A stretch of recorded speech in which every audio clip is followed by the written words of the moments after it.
Hi, I'm here to present my leadership case on Harriet Tubman. Harriet Tubman was described as the Moses of her people. The word Moses conjures up a picture of a man with a rod raised above the sea, and the sea parted and the people scrambling to be delivered and the enemy rolling in quickly behind them. Harriet Tubman was like that in so many ways. She was the deliverer of the African American people. She grew up as a slave. She was born from a long lineage of slaves. As a young woman, she witnessed her people being beaten and raped, starved, and sold. And something was birthed inside of her, a passion for freedom. She began to believe that freedom was possible. In 1849, she escaped north. While she was in the north, she realized that it was a very important thing for her to establish friendships, deep relationships with people that she could rely on when she returned north. Once those relationships were established, she went south to retrieve her husband, John Tubman. John Tubman, in the 2 years that Harriet had been gone, however, remarried a young bride.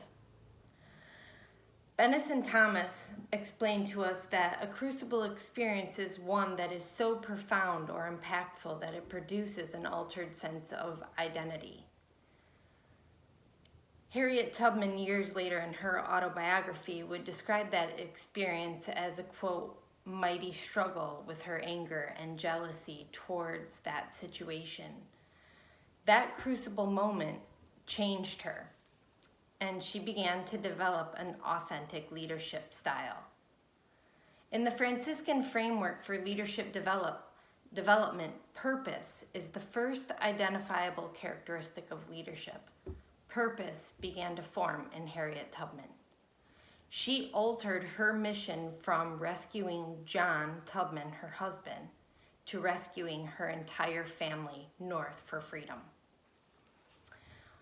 Authentic leadership is defined by 5 characteristics. 1 is purpose, which we established that she had. The second one is values. The third is relationships. 4th is self-discipline, and 5th is heart.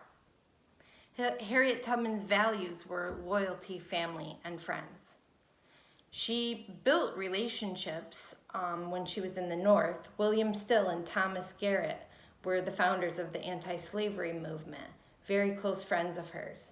New York Governor William Seward and his family were actually the caretakers of Harriet Tubman's family once they were north in Philadelphia. They cared for them every time she went back to rescue more slaves.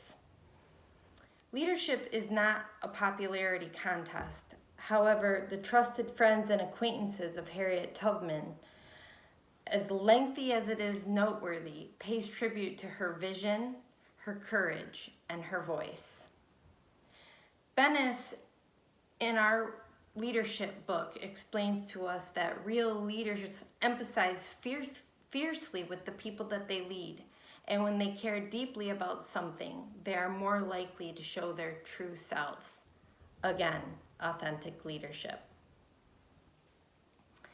We also learned about adaptive capacity, and I believe that Harriet Tubman exemplifies adaptive capacity. Adaptive capacity is identified as the ability of an individual to adjust to potential damage, to take advantage of any and all opportunities, and to cope with whatever consequences may come. In Harriet Tubman's autobiography, she describes a story about a trip that she took where she demonstrated adaptive capacity. She was leading 11 slaves north, and they came upon some Irishmen that appeared to be suspicious of her and the group.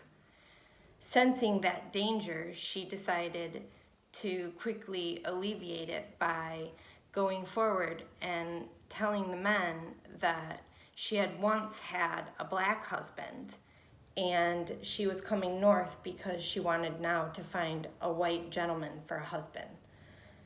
The men went from being suspicious of her and her purpose with the group of 11 people to thinking that she was absolutely nuts.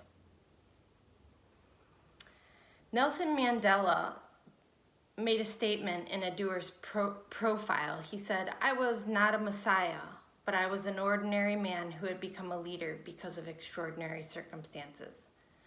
I believe that Harriet Tubman's extraordinary circumstances developed her into an amazing leader. Steve Jobs said, "The people who are crazy enough to think that they can change the world are the ones who do."